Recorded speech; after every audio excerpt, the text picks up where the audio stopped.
말씀은 욥기 32장입니다. 욥기 32장 엘리후의 중재변론입니다. 엘리후의 중재변론 32장은 이제 엘리후가 갑자기 이렇게 툭 나타나서 그동안은 전혀 이렇게 모습을 안 나타내다가 욥의 독백이 끝나고 갑자기 엘리후가 나타나서 이제 또 둘 다 책망하면서 욥도 책망하고 또 욥의 세 친구들을 책망하면서 또 길게 또 변론하는 그러한 내용입니다. 그래서 32장부터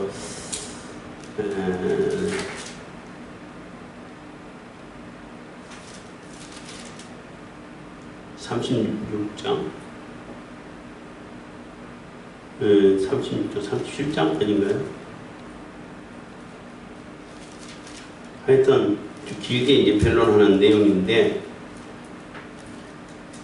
엘리후의 얘기는 물론 엘리후도 사람이다 보니까 그 당시 사람이다 보니까 그 인간고라든지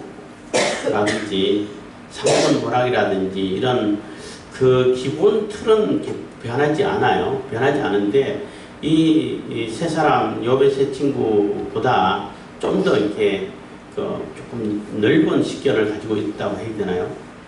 그래도 예외적인 것들 생각할 줄 알고 하나님께서는 고난을 통해 가지고 하시고자 하시는 말씀이 있다라는 그런 정도의 성숙한 모습의 논리를 가지고 있는데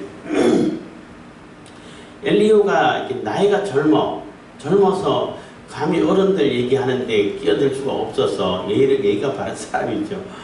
없어서 기다리고 있다가 더 이상 욥에 대해서 반론을 제기 못하는 걸 보고 아니 그 정도로서 끝나면 어떡하냐 자세히 듣고 혹시 또 좋은 얘기가 나고 서로 변론하는 가운데서 뭔가 좋은 결론이 나올까 기다렸는데 하나도 안 나오고 다 자기 나름대로 주장하다 끝나버리는 그런 상태를 보고 좀 속이 답답해서 나선다라고 얘기를 하고 있습니다. 그래서 30장에서는 엘리후가 이제 변론을 시작하면서 왜 변론을 하는지 또 엘리후가 어떤 사람인지를 이렇게 설명해주는 그러한 얘기인 것입니다. 그러한 내용인 것입니다. 32절 욥이 스스로 의롭게 얘기므로 그 세 사람의 대답이 그침에 해서 욥이 스스로 의롭게 여겼다는 얘기는 나는 하나님보다 더 의로워 이런 얘기는 아니에요. 이 31장 얘기할 때도 얘기했지만은 욥이 비사를 그러니까 비유를 들어가지고 예를 든다면은 너희들의 논리가 그렇다고 그런다면 하고 전제를 하고 얘기한 거예요. 그렇다면은 너희들의 논리를 따지자면은 나는 너무나 부당한 대우를 받고 있어. 이런 내가 재앙을 받을 것이 아니라 상을 받아야 되는데 재앙을 받고 있기 때문에 뭔가가 잘못된 거야. 이게 그러다 보면은 주변에 있는 사람 듣다 보면은 그럼 하나님이 잘못된 거네. 하나님이 잘못된 거네. 욥은 저렇게 의롭고 깨끗한데 하나님이 부당하게 욥에게 재앙을 내렸네. 이렇게 들려진단 말이에요. 그렇지만 진짜 욥의 얘기는 전제를 하잖아. 너희들의 논리를 따르자면은 하는 그런 비유를 든다면 예를 든다면은 하고 전제를 하고 이렇게 얘기를 했는데 그 얘기는 욥이 너희들 논리 가지고는 해결이 안 되고 이 상황을 이해할 수 있는 것이 못돼. 더 이상 너희들의 얘기는 들을 필요가 없어 하는 얘기 정도가 맞는 거죠. 그렇지만은 듣기에 따라 가지고 욥이 아주 교만한 모습으로 비춰질 수 있다는 것입니다. 그래서 욥이 스스로 이렇게 얘긴다 하는 것은 엘리후가 볼 때에 아니면 주변 사람들이 볼 때에 자기가 저렇게 지가 그렇게 잘났어 할 정도로 그리고 욥은 사실 거짓말한 건 아니잖아요. 그렇게 살아온 건 사실이고 그렇게 했는데 욥이 스스로 이렇게 얘기하는 것을 보고 세 사람 입장에서는 뭐 더 이상 할 말이 없는 거죠. 그러니까 너무 그런 단순하고 한 가지 논리만 가지고 모든 일들을 해결하고 모든 그 세상 만사를 이게 결론 지으려고 하면은 뭐 앞뒤가 안 맞죠. 다 그렇게 할 수가 없죠. 하나님의 섭리는 너무나 오묘한데 거기에 따른 인간의 지식은 너무나 이렇게 단조롭고 너무나 보잘것없고 인간의 한계가 여실하게 드러나는 그러한 모습밖에 되지 않는다는 거예요. 욥 또한 마찬가지죠. 욥은 새 친구들보다 조금 더 나은 본인 당사자이기 때문에 이런 상태면은 내가 왜 이 고난을 받아야 되지? 이 재앙을 왜 받아야 되는 거지? 도무지 모르겠다. 무슨 이유인지 모르겠다 하는 정도까지 나간 것이고 또 엘리후는 그보다 조금 더 나가서 하나님의 섭리가 있을 텐데 그래도 욥은 네가 아무리 의로워 봤자 하나님 앞에 죄인밖에 안 돼. 네가 알지 못하는 욥의 새 친구들은 넌 다 알면서도 겉으로는 아닌 체 하면서 속으로 안 보이면서 그렇게 악을 행해왔다 이렇게 주장을 했다면은 엘리후는 너는 그렇게 살아왔는데 너도 알지 못하는 그런 죄가 있고 하나님 깨닫지 못하는 거 있지 않겠느냐는 거예요. 그 죄로 인해 가지고 네가 지금 재앙을 받는 것이라고 생각할 수도 있다는 거죠. 뭐 하여튼 전체적인 얘기는 그런 얘기인데 32장은 간단하게 왜 엘리후가 이 논쟁에 끼어들었는지 또 엘리후가 어떤 사람인지를 얘기해주고 있는 것입니다. 람 족속 부스 사람 바라겔의 아들 엘리후가 노를 발하니 그가 욥에게 노를 발하면 욥이 하나님보다 자기가 의롭다 하미요. 그래서 람 족속 부스 사람 욥은 우스 사람이라고 하잖아요. 우스랑 부스는 형제간이에요.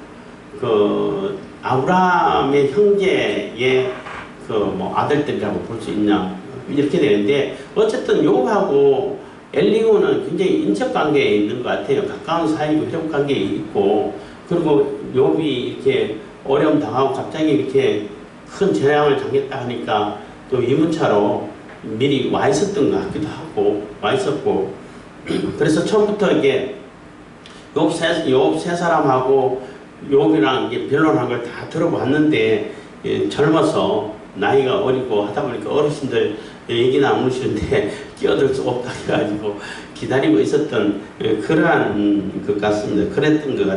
그랬던 엘리후라고 볼 수 있는 거예요. 그래서 엘리후가 봐도 욥의 논리는 물론 전제한 것을 까먹고 얘기했겠지만은 그것을 고려하지 않고 봤겠지만은 어떻게 본 입장에 봐가지고는 욥은 잘못이 없는데 하나님이 잘못한 거야. 하나님이 부당한 거야. 상을 줘야 할 사람에게 이렇게 재앙을 내리는 것은 너무나 부당하고 억울한 거야. 이렇게 들려진다는 거예요. 욥의 독백을 들어보면은. 물론 욥은 전제를 했죠. 비사를 들어서 얘기한다고 한 얘기는 이 비유를 들어서 예를 든다면은 풍자하여 가로되 이렇게 번역하는 데도 있는데 그러니까 너희들의 논리를 따진다면은 하는 그런 전제를 하는 거잖아요. 그 논리만 가지고 본다면은 나는 잘못 없어. 나는 억울한 거야. 나 부당한 대우를 받고 있어. 이 부당한 대우를 하신 하나님이 문제야. 하나님 책임이야. 이런 얘기가 된다는 거죠. 그렇게 보여진다는 거죠. 엘리후가 봐도 그렇게 들려지니까 욥이 하나님보다 자기가 의롭다 한다라고 생각돼서 엘리후는 화가 난 거예요.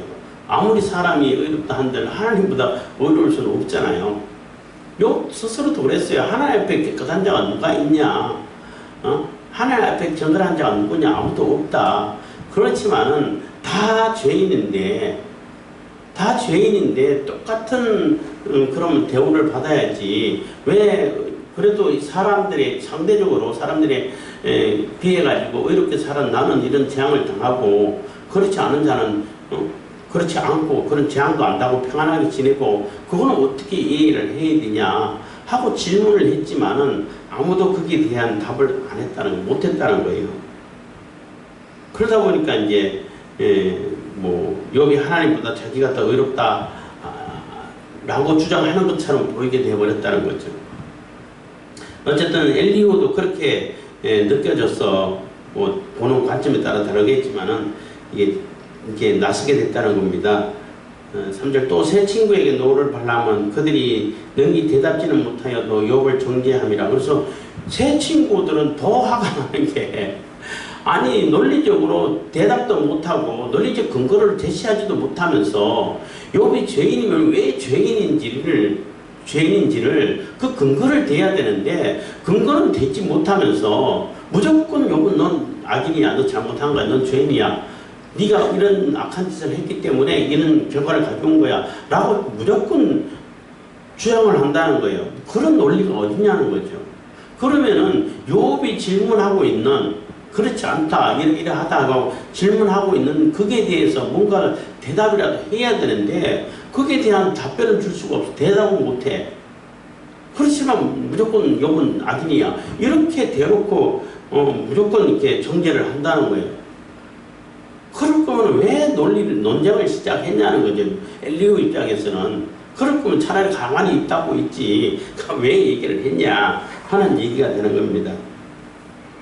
4절입니다. 엘리후가 그들의 나이 자기보다 많음으로 욥에게 말하기를 참고 있다가 세 사람의 입에 대답이 없음을 보고 노를 발라니라. 그래서 그 어르신들이기 때문에 그 어르신들 논쟁하는데 함부로 끼어들 수는 없고 그래도 뭔가 건설적인 또 이렇게 조금 교훈을 받을 만한 그런 결론이 나올까 하고 계속 듣고 있었는데 아무것도 없다는 거예요. 그냥 공회전하는 정도밖에 안 되고 고장난 추궁기라 그냥 그렇게 계속 했던 말 반복하고 그런 수준에서 그쳐버린다는 거예요.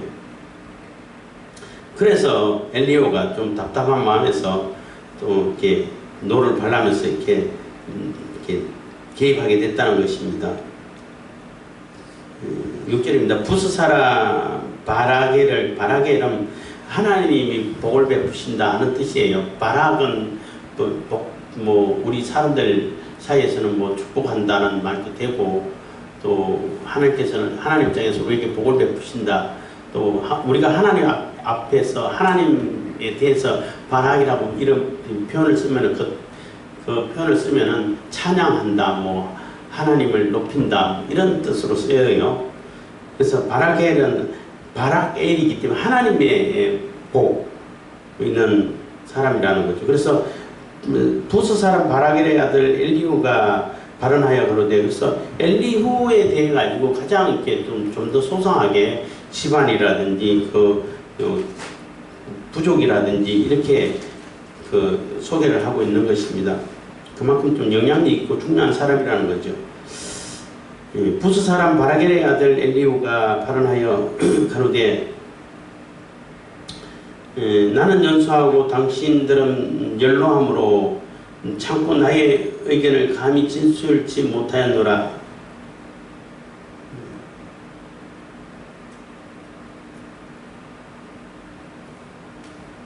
엘리후란 얘기는 나의 하나님은 누구신가 라는 그런 의미가 그런 뜻이에요. 어쨌든 감히 진술치 못하였노라. 7절 내가 말하기를 날이 많은 자가 말을 낼 것이요 해가 오랜 자가 지혜를 가르칠 것이라 하였으나. 그래서 날이 많고 해가 오래된 자라는 얘기는 경륜이 그만큼 쌓여있는 자들이라는 얘기잖아요. 뭐 어르신들 노인들 이렇게 얘기할 수 있는데 그렇지만 뭐 나이가 많다고 해가지고 무조건 지혜롭다라고 말할 수는 없잖아요. 그것처럼 여기서도 거기에서 통상적으로 그 당시에 쓰여지고 좀 알려지는 그렇게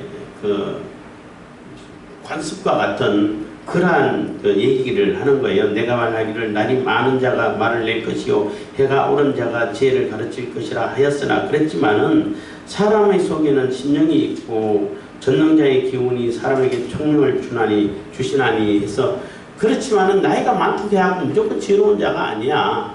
실질적으로는 하나님의 성령께서 오셔가지고 성령께서 지혜를 주셔야 하나님께서 지혜를 주셔야 그 사람이 지혜로운 자지 무조건 나이 많다고 해가지고 무조건 지혜로운 것은 아니다 라는 얘기를 하는 거예요.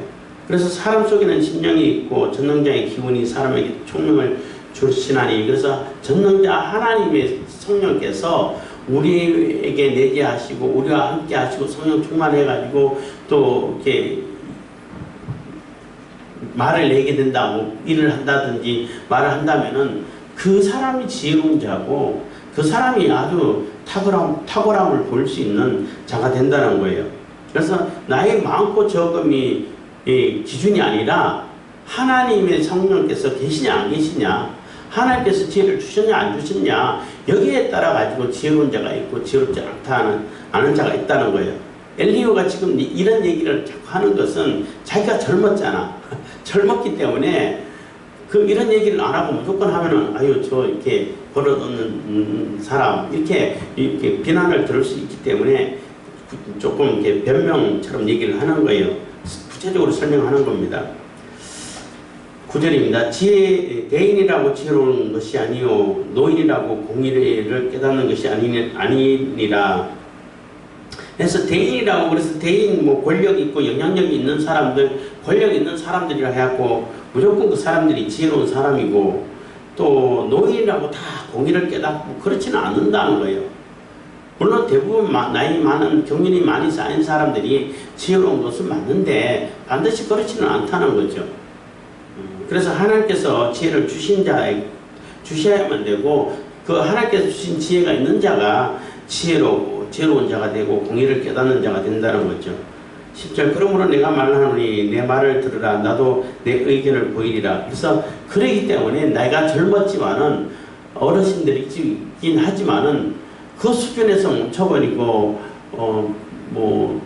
그 도식적인 그 인간보는 그 수준에서 벗어나지 못하고 거기서 논쟁을 끝내버리고 아무런 결론도 내지 못하고 끝내버린 것을 보고 젊었지만은 엘리야가 낯서게 됐다는 거예요. 11절 내가 당신들의 말을 기다렸고 당신들이 할 말을 합당하도록 하여 보는 동안에 그 변론이 그 변론에 내 귀를 기울였더니, 그래서 내가 당신들의 말을 기다렸고 당신들이 할 말을 합당하도록 하여 보는 동안에 그 변론에 내 귀를 기울였다는 얘기는 자세히 들었다는 게 처음부터 이게 뭐 좋은 결론이 나오겠다.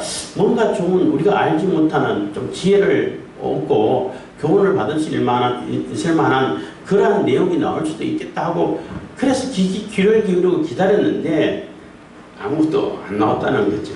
자세히 들은 당신들 가운데 욥을 꺾고 그 말을 대답하는 자가 없도다. 그래서 욥의 논리를 꺾어서 네가 그 논리가 안 맞아 하고 제대로 설명하는 자가 없다는 거예요. 설명하는 자가 없어서 엘리야가 낯서게 됐다는 거죠. 13절에 당신들이 혹시라도 말하기를 우리가 지혜를 깨달았구나. 그를 이길 자는 하나님이시요 사람이 아니라 하지 말지니라. 그래서 혹시나 도저히 욥은 못 당하겠어. 욥을 이길 수 있는 자는 하나님밖에 없어. 하나님과 같은 전능자의 지혜가 있어야 이기지. 그렇지 않고는 도저히 우리는 욥의 지혜를 못 따라가겠어. 이런 핑계 대지 말라는 거예요. 욥의 세 친구 입장에서는 아무리 자기 나름대로 아무리 권면을 해도 욥이 안 듣잖아요. 안 듣는데 내가 지혜가 부족하구나. 내가 알고 있는 것이 너무나 조금 보잘것이 없구나. 이렇게 깨달아야 되는데 나는 최고의 지혜를 가졌어. 근데 욥은 감히 우리가 접근하기도 어려울 정도로 아주 높은 지혜를 가졌기 때문에 우리는 못 걷고 그걸 사람이 없어. 이런 어리석은 생각하지 말라는 거예요. 이제 엘리야가 그 세 사람을 책망하는 거죠. 책망하는데 지혜가 그만큼 부족하다는 것을 깨달으라는 것입니다. 14절 그가 내게 말을 내지 아니하였으니 나도 당신들의 말처럼 그에게 대답지 아니하리라. 그래서 욥이 엘리후에 대해 가지고 엘리후를 상대로 해가지고 뭔가를 질문하지 않았기 때문에 나도 그에게 직접적으로 이렇게 말을 내고 대답하지 않겠다는 것입니다. 15절입니다. 그들이 놀라서 다시 대답지 못하니 할 말이 없음이로구나. 그래서 그렇게 책망해도 할 말이 없어요. 당연히 할 말이 없죠. 그래서 더 이상 할 말이 없다는 것을 이렇게 나타내 본다는 거죠. 그들이 말이 없이 가만히 있어서 다시 대답지 아니한즉 내가 어찌 더 기다리랴. 그래서 더 이상 대답하지 못하고 더 이상 그 욥의 논리를 꺾지 못하고 욥에게 아무것도 설명하지 못하고 있는, 그리고 엘리후가 그렇게 책망해도 다시 말도 못하고 가만히 있는 거, 그렇기 때문에 엘리후가 내가 나서야겠다, 내가 한마디 내 의견을 내겠습니다 하고 이렇게 겸손하게 또 이렇게 나름대로 자기 입장을 설명하는 거예요. 나도 내 본대로 대답하고 나도 내 의향을 보이리니 내게 말이 가득하고 내 심령이 나를 강박함이니라. 그래서 보이게 됐는데 이 네 사람의 논쟁을 듣다 보니까 막 속 뒤집어질 것 같다는 거예요. 막 터져버릴 것 같다는 거예요. 아니 왜 그 수준밖에, 그 수준에서 벗어나지를 못하고 거기서 계속 뺑뺑뺑 도는, 그러니까 개미 쳇바퀴 돌듯이 다람쥐 쳇바퀴 돌리듯이 이게 맞는 얘기예요. 제가 왜 그렇게 봤다냐 하면은 자꾸 사람들이 뭐 개미 쳇바퀴 돌리듯이 아니면 뭐 다람쥐 쳇바퀴 돌듯이 이렇게 하는데 그게 아니고, 쳇바퀴는 이게 물레방아처럼 다람쥐 키우는 사람들 운동하라고 올려놓으면은 열심히 엄청 빨리 뛰는데도 고재리 개미가 돌잖아요. 그건 쳇바퀴 돌리는 거고, 개미 쳇바퀴 돈다는 얘기는 시골에 있을 때에 이렇게 동그란 채가 있었어요. 이게 걸르는 채가 있었는데 어느 날 보다 보니까 개미가 한 마리 올라가 있더라고. 그래서 제가 직접 본 건데 개미는 열심히 걸어. 끝도 없이 걸어가는데 계속 걸었다 보면 걷는 거야. 그래서 이거 개미 쳇바퀴 돈다는 얘기가 이 얘기구나 이렇게 알게 됐는데, 개미는 쳇바퀴를 도는 거예요. 이렇게 그 쳇바퀴 올라가지고 좁은 데를 계속 열심히 걷는데 계속 같은 것만 뱅뱅뱅 돈다는 거죠. 어쨌든 뭐 그거는 여담이고, 여담입니다. 그래서 듣고 있다 보니까 계속 같은 말만 반복하고 했던 말만 또 하고 더 이상 진전이 보이지도 않고 뭐 교훈될 만한 것도 없고 깨달을 만한 것도 없고 이래서 너무나 답답해가지고 이게 내가 나서게 됐다는 거예요. 내게 말이 가득하고 내 심령이 나를 강박함이니라. 그래서 내가 지금 하고 싶은 얘기가 가득 차 있다는 겁니다. 그래서 내 심령에서 네가 나가서 조금 이렇게 훈수를 더 좀 조금 더 설명을 좀 해줘봐 하는 그러한 막 이게 강박관념이 생겼다는 거예요. 보라, 내 가슴은 봉한 포도주 같고 새 가죽 부대가 터지게 된 것 같구나 해서, 내 가슴 봉한 포도주를 이렇게 담가가지고 딱 봉해 놨을 때에 그 새 가죽 부대가 터지게 됐다는 얘기는 그 양을 너무 많이 넣어가지고, 그래서 예수님께서 그랬잖아요. 새수는 새 부대에 넣어야 된다는 그런 아주 유명한 말씀을 하셨는데, 새 부대에 넣지 않으면은 이게 그 새 가죽 부대는 이게 탄력성이 있어가지고 술이 이제 그러니까 그 뭐라고 그러죠? 이게 가스가 나타나고 이게 갑자기 생각 안 나는데 발효가 되면은 이게 팽창이 된단 말이에요. 근데 험가죽 부대에 이걸 놓으면 그냥 바로 터져버린다는 거죠. 근데 새가죽 부대는 탄력이 있어가지고 거기에 맞춰가지고 팽팽하게 하더라도 그래도 버티고 있다는 거죠. 그래서 새술은 새 부대에 넣는데, 여기서는 술을 너무 많이 넣었기 때문에 이 탄력성도 못 버티고 그냥 터져버리는 그런 답답함을 얘기하는 거예요. 비유로. 너무나 답답하고 속이 터질 것 같고 하다는 것입니다. 그래서 보란, 내가 쓰면 봉한 포도주 같고 새가죽 부대가 터지게 된 것 같구나. 20절, 내가 말을 발하여야 시원할 것이라 내 입을 열어 대답하리라. 그래서 내가 대답하지 않을 수가 없다는 거예요. 속에서 터져버릴 것 같은데 얘기 안 하면 막 속이 터져버릴 것 같아. 그래서 얘기할 수밖에 없다 하고 나서게 됐다는 거죠. 21절입니다. 나는 결코 사람의 낯을 보지 아니하며 사람에게 아첨하지 아니하나니. 나는 사람의 그 체면을 보고 눈치 봐가지고 저 사람 좀 위해서 줘야지 이런 거 안 따진다는 거예요. 그냥 나는 있는 그대로 내가 해야 되고 내가 아는 그대로를 얘기할 거니까 좀 이해를 하고 들어주십시오 하고 얘기하는 거예요. 예, 아침 할 줄을 알지 못함이라 만일 그리하면 나를 지으신 자가 속히 나를 취하시리로다. 그래서 사람에게 아침에 가지고 잘 보이기 위해 가지고 그렇게 속된 말로 알랑방구를 끼게 되면은 하나님이 나를 이렇게 데려가 버리실 거라고, 하나님의 벌을 받게 될 거라고 하는 그런 마음을 가지고 지금 그러한 심정과 그러한 입장을 가지고 이게 낯서게 됐다는 거예요. 그래서 32장에서는 왜 이렇게 낯설 수밖에 없는지 막 속에서 불이 나서 막 터져버릴 것 같은 그런 심정을 어떻게 주체를 못해서 반드시 이 얘기는 해야 되겠다 하는 마음으로 낯서게 됐다는 거예요. 비록 젊고 좀 어르신보다는 연소하지만은 나이가 젊지만은 그래도 무례를 무릅쓰고 내가 나서서 한마디 꼭 해야겠다는 거예요. 그래서 낯서게 됐다는 얘기를 하는 것입니다. 그래서 32장에서는 뭐 굳이 많은 내용은 없지만은 우리가 지혜라는 것은 하나님께서 주신 지혜가 가장 높은 지혜고 아주 탁월한 지혜가 돼요. 하나님의 성령께서 주셔야 그 지혜가 탁월한 것이지 내 경륜이 높고 내가 오래 살았기 때문에 다 내가 옳은 거야, 내 말대로 해야 돼, 이게 옳지 않다는 거예요. 그거는 교만인 거죠. 교만인 것이고